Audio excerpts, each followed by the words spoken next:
Shalom saudara yang dikasihi Tuhan. Pesan firman Tuhan hari ini tentang pengampunan dan pembalasan Tuhan. Mari dengarkan renungan harian Bread of Life yang diambil dari Mazmur 99 ayat 8. Tuhan Allah kami, Engkau telah menjawab mereka. Engkau Allah yang mengampuni bagi mereka, tetapi yang membalas perbuatan-perbuatan mereka.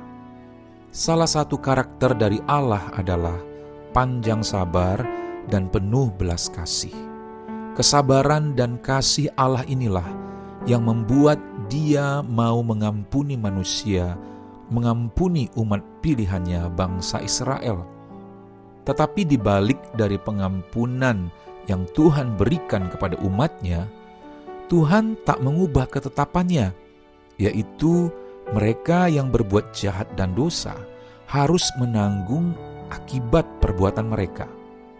Hal ini dapat dikatakan sebagai suatu pembalasan yang Tuhan izinkan, menuai apa yang telah ditabur.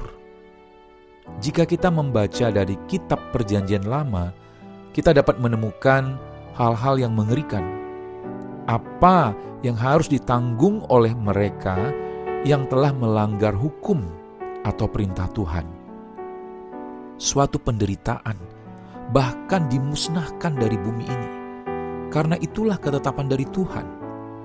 Bukan karena Tuhan itu kejam, sebab Tuhan telah memberitahukan sebelumnya melalui para nabi dan pemimpin umat Israel tentang apa yang akan terjadi terhadap mereka yang memberontak terhadap Tuhan.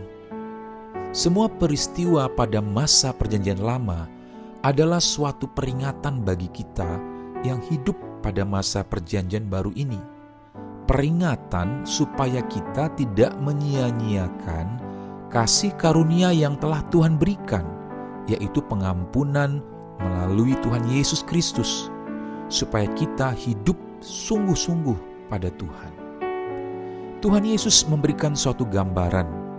Jika ada dua orang yang mempunyai hutang pada seorang juragan yang kaya, dan oleh karena kemurahan hati sang juragan, maka hutang mereka dihapus.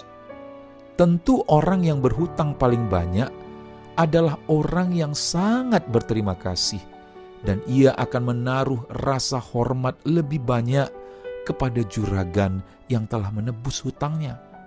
Bukankah kita juga orang yang berhutang? Bukankah kita dulunya budak dosa? Berapa banyak pelanggaran dan kejahatan yang telah kita lakukan di hadapan Tuhan? Kita menyadari bahwa tidak ada yang dapat membayar semua hutang dosa kita. Tidak ada yang dapat menebus kita dari budak dosa. Apa yang terjadi jika kita masih terbelenggu dalam dosa? Dosa menyebabkan hidup kita menderita dan tersiksa. Tetapi Tuhan adalah Maha Pengampun. Tuhan mau mengampuni orang yang mau mengakui dosanya dan yang sungguh-sungguh mau berbalik kepadanya. Betapa kita bersyukur kepada Bapa yang telah memberikan kasih karunia-Nya, belas kasih-Nya untuk membebaskan kita dari penghukuman dosa. Dan kita tidak binasa.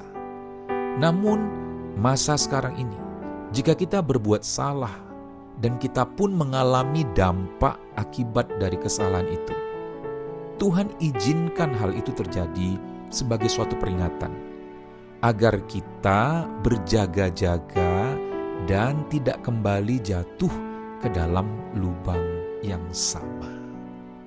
Saudara, mari kita berdoa.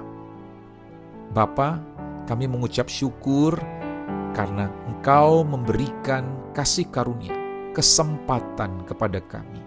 Engkau memberikan pengampunan atas dosa kami. Oleh kuasa-Mu, kami dilepaskan dari yang jahat.